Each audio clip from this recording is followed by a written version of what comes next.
What's up, everyone? Thanks for joining me today for your first edition of Anomaly Nation chapter by chapter review. Bam!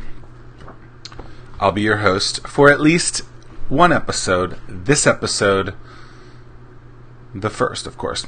So, I use Anomaly as a workbook. If you haven't read it yet, well, here would be your Cliff Notes version of doing it. I'm going to go over each chapter one by one. There's 41, but I'm going to do the introduction too, which is what we will go over today, how I kind of came up with it, and how you can implement things that it says in your careers, day-to-days, businesses, whatevs. Cool? Alright. So, again, I use Anomaly as a workbook. I have these are like example cards. I'll show you guys later at a different chapter.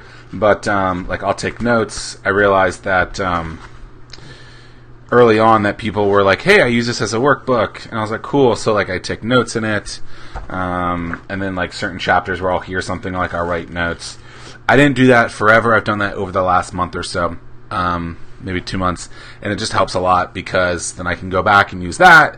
And then instead of me going through a bunch of folders, you guys can do that, you guys cannot. So when I had to voice Anomaly, because I did the Audible for it, if you guys haven't, you guys can check it out. I think it's like a couple of bucks on Audible. I had to print out the book. So this is literally, I thought this was funny to show you. This is literally it in print form. And that was fun. There's also some notes in there, some things that I've changed throughout. But that's how I'm going to go back and use that note, which is probably stupid. As I just told you, I use it as a workbook, but it's easier for me to write down from here. So, the introduction, and if you guys have questions, you can comment now, you can comment later. If something's specific to this point, maybe do it right here live on the page, and then I can comment as well. And if you guys have specific questions about very specific things at a later time, just ask here. So thanks for listening. So introduction, basically, it's trying to get people to buy the book. A lot of people that are at a bookstore or online, they're going to read the introduction. The sample is actually 5 minutes of the introduction on the Audible, and so it's trying to convince people that, hey, this book might be good for you. And so the genesis of the introduction, while it has a lot of different pieces, is, hey, I've been in your shoes. I've been in rock bottom. I have been in a position where you probably are too, or you want to move from, or maybe my life is similar to yours in a way, and what can you do to, and I'll show you kind of ways on how this book can make you the Anomaly. And so, obviously a bunch of editors worked on this, and my buddy Chris Hill helped me with the introduction a lot as well.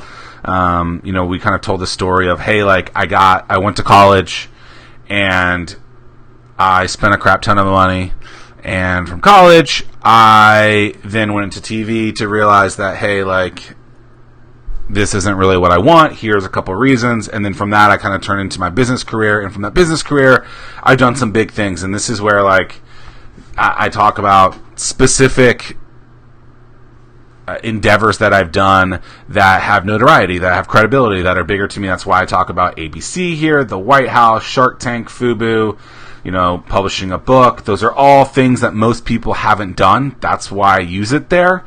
The reason why is because, and in a later chapter we go over this deeper, but you're trying to leverage someone else's credibility to show that if someone basically bets on you, you probably know what you're talking about. And so the first part is that, saying, hey, use this credibility to your advantage. I actually think there's some things, as I review this later and I look at kind of my bio, how I'm not leveraging certain things I should have talked about my TED Talk, is something that I thought about recently. And then really jazzing this up and dazzling this up. As I look at it, I wrote this 18 months ago, something like that. Looking back at it, it could have been anomified, Zackified, whatever the word is, a little bit more. And that's something so that when you're looking at a resume, when you're looking at someone's bio, they all look the same, basically. And so I think I could have done a better job of doing that and just dazzling it up a little bit. But the key is, like, within the first paragraph, I talk about Shark Tank. Most people have seen that show. Most people have heard of Damon John or Fubu. I say billion-dollar company. The reason you say $1 billion is because people go, whoa, $1 billion. Even if it's not directly tied to you, they hear that name, they think success. I talk about the book a little bit, actually publishing it. ABC, it's a top 4 network. People have heard of that. The White House, obviously people have heard of the White House. So things like that are really, really important. Then I talk about how and again, I'm just going to go over the kind of chapter by chapter. This is the introduction at this point, kind of how my thinking is in there and why I wrote it that way. What's up, Glenn? Hope you're doing well. Ask me questions if you have it.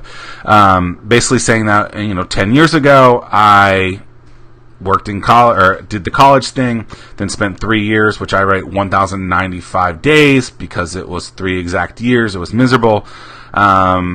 And I basically said, I can't do this anymore. I spent a crap ton of money on college, and I wanted more, and I didn't like meeting people on the worst day of their life. So I'm really trying to paint a picture of how many other people's lives could be like this, that are similar to mine, so that I can resonate with them. What's interesting is a lot of people have come up to me and said, hey, I really like your introduction, as they've gotten the book or whatnot, which is pretty cool. That people say it resonates with them. Basically, it's saying, like, hey, like, you bust your ass to do this thing, to get this career, then to find out that, like, it's not what you want. And that really sucks. And so I'm a big believer in, like, testing things out. If I was to redo things, I, do apprenticeships, internships, more of those things. I didn't really do any of them. I think they should be mandated before you get into a job so that you can figure out, hey, is this for me or not? Because sometimes it just sucks, and you're like, damn, like, I just feel like after I got out of the honeymoon, I was like, I can't, the honeymoon stage of my business, honeymoon stage from college to my first job, it wasn't for me. But I had spent a crap ton of money to get there, like, 6 figures to get there, and it, you just look back and you go, Jesus, like, this is so much. Then, like, but people were like, oh, but you worked in TV. That's so glamorous. It's not glamorous, right? It's like meeting someone on the worst day of their life every single day. Like, hey, knocking on someone's door. Hey, someone, so-and-so just got murdered. So-and-so just got in a car accident. So-and-so is going to jail. How do you feel about that? Like, it's not fun for the person going through it. It's not that has to, be around those people as well.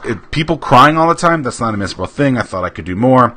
And so I had to figure out, like, wow. And so this is that first kind of twist where it's like, hey, like, you invested so much time and money in your life, and now you're saying, I decided to transition from that. And I think a lot of people want to move from one career to another, but they're too afraid for those reasons, time and money spent. And they just, like, I think a lot of people in journalism feel like there's nothing else for them to do. I, for a little while, did that too. I remember I worked in TV news specifically for 3 years. The very last year, I kept trying to find a new job, and it was a lateral move, basically using things in my degree. And it was like, I'm going to still be miserable. That's not smart. And so I then got into my business career, and I talk a little bit about that, which is cool. But so I get into the business career, I decide to quit what I went to school for and all that, and basically I realized that I'm a nobody. And then I hadn't probably read a book in years, and I was working with this guy. We were growing this development agency, and we were building, like, software and stuff like that.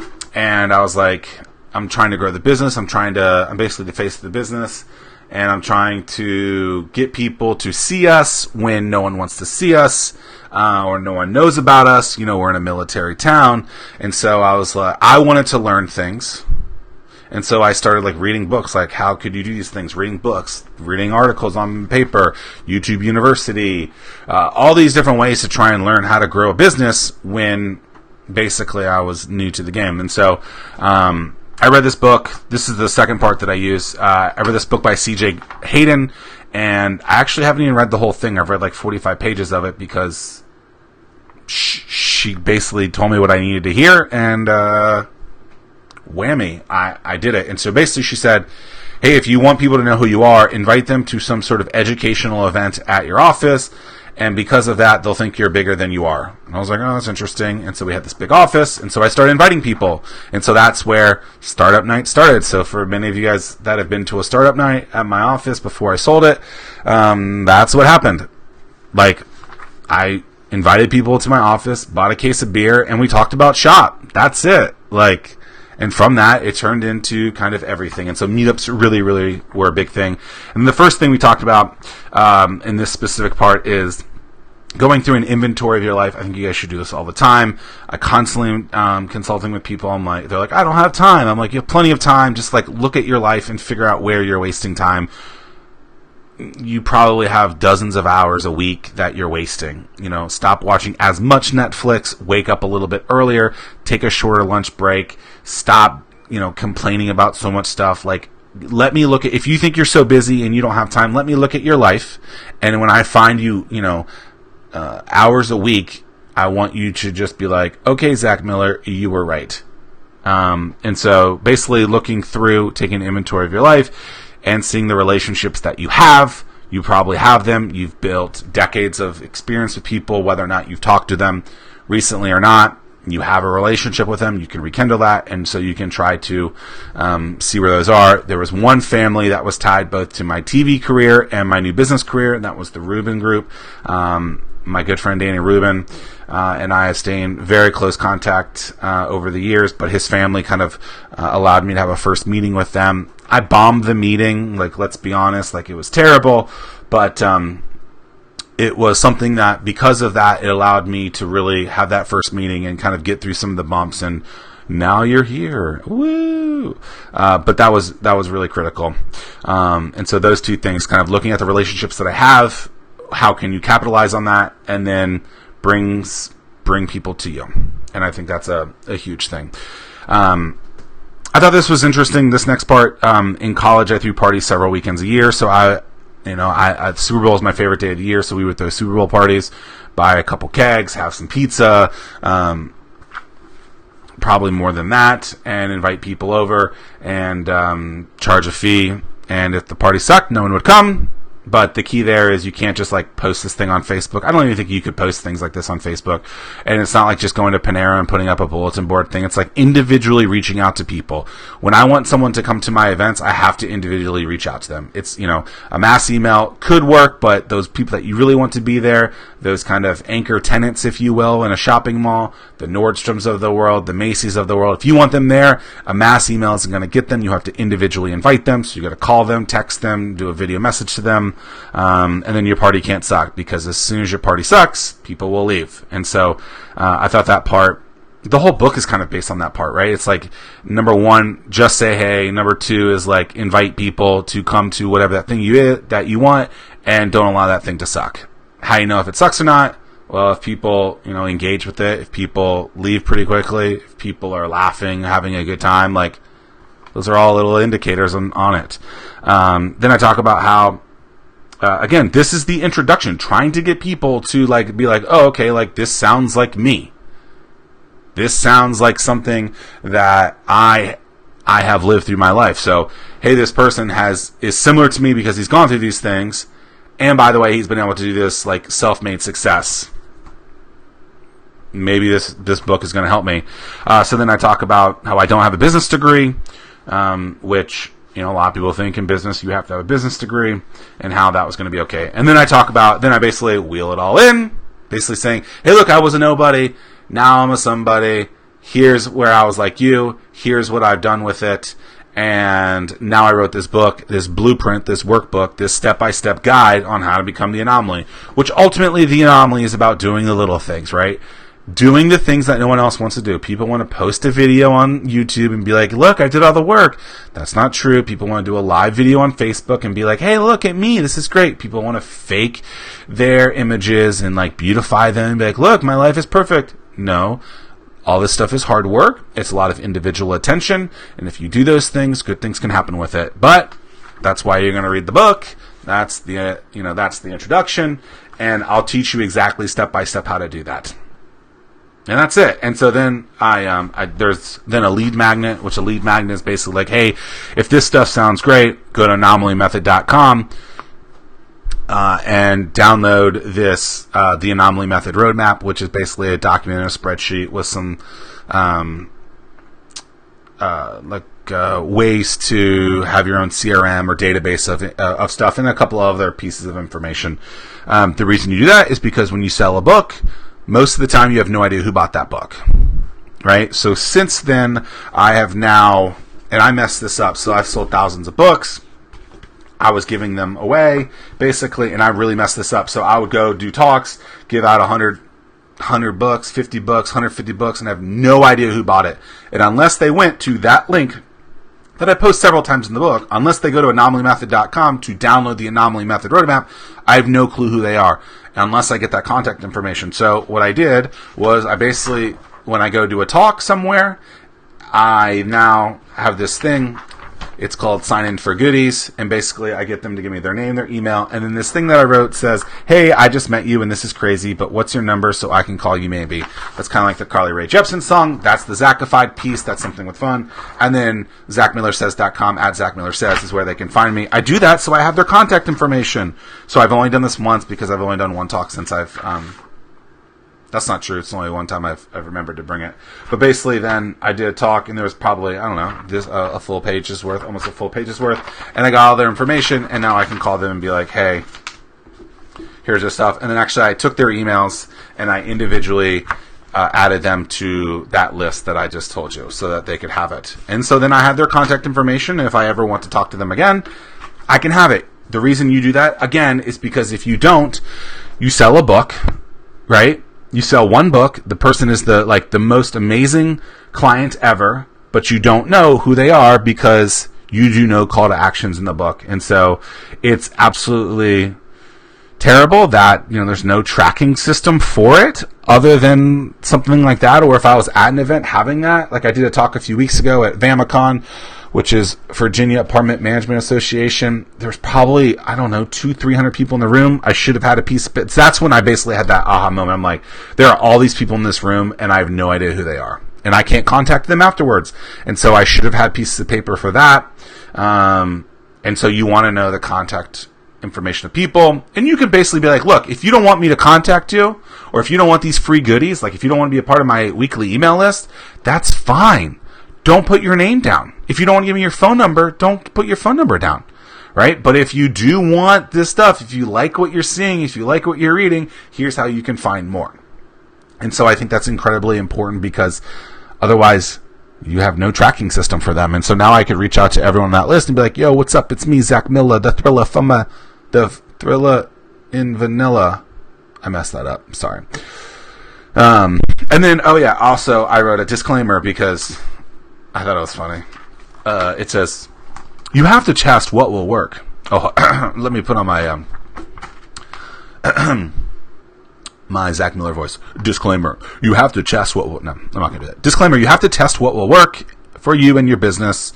I also could have changed like you and your career. No two situations are alike. So just because a specific approach worked for Jane, that's you.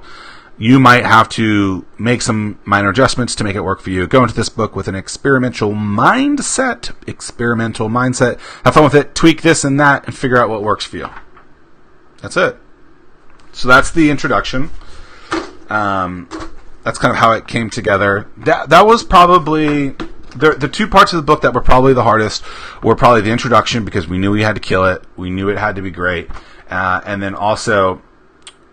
after rereading through it, we realized that there needed to be more case studies. And so the case studies in the book, and not all of them have this, but like they're wrapped by this. You'll see like the dotted lines here and stuff, and then there's the plane.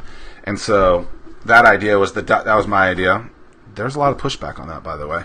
The idea is that the dotted lines from the cover are like the paper airplanes that you don't want them to be, and then there's the big plane, which is like, hey, these people are the anomaly. These are the case studies. Making sure that those were on point and solid was really important to me because those weren't my story. Those were someone else's story in the book, and I wanted to make sure that I got those. Some are longer than others. Some are short, sweet, to the points. But it was really important to really just be like, hey, here this is. And so actually, I guess this is a good point to say, like, this is how the book was written. So, it was written in 3 parts. Basically, the first part is like, here's a general thing. No one buys from you the first time they meet you, so you have to like create relationships with them, follow some sort of sales funnel, follow some sort of method, the Anomaly method, if you will, the sales funnel. That's what we'll go over in the next few videos. Not today. And then, so that's part 1. Part 2 and 3 are basically like, here are some examples of things that I've done to do things that are pretty interesting, that are like my own unique ways that I've used it. So that's like the 50-10 method. We talked with Steven Reinstein there. He's done some tremendous things, seeing some exponential growth. Actually, I was just talking to him yesterday. And so he just did his own, basically he was like, hey, like I launched this product. No one knew who I was. And, was asking me like, what do I do? I'm like, think about it from like a doctor's visit perspective. That's the 50-10 challenge. It's basically like, hey, do a bunch of office visits, do a bunch of like doctor visits really, really quickly, help people out. And what you'll realize is that they'll be, internally grateful to you and want to become your customer. And so he did that. And then back in January, I emceed his first Market Muscles conference. It was super rad. It was absolutely incredible to be a part of something like that. And then, like, applying for awards, how to capitalize and leverage the things that you've already done, that kind of stuff. And then chapter 4 is, like, using techniques that you probably use on your day-to-day basis. So, like, how to leverage Facebook groups, how to build relationships, how to get press, things like that, how to do meetups and groups and get on stages, different places. So that's, like, the mass stuff is chapter 3, with a lot of examples of people and how they've done certain stuff. Mass meaning like the platforms that are like the top 50 platforms in the world. The part 2 is really the platforms that I use, that I've kind of created on my own, or dissected what someone else has done and figured out how to do for me. And part 1 is a refresher for many, but I've been told it's the most simple way to understand a sales funnel and actually how to fill each piece of that, which is pretty cool. All right, so I think that's it. If you guys have questions, feel free to ask them in the comments. I will continue to do this over the next 41 chapters. Chapter 1, what is chapter 1? Why you're here, or no, why what you're doing isn't working.